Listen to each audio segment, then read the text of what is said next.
Ang mahal nating Mindoro, biniyayaan ng natural na yaman, matabang lupain na maaaring magpakain ng buong bansa, mga talampasigang kabigha-bighani, at mga tanawing kaaya-aya.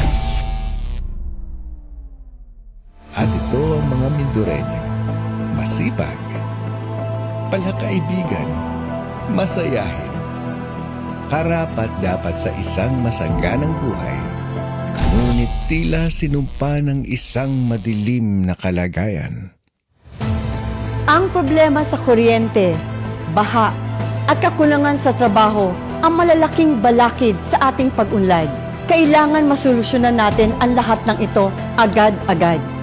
At ito po ang aking gagawin. Mga minamahal kong Mindoreño, pangako ko sa inyo, liliwanag ang bukas.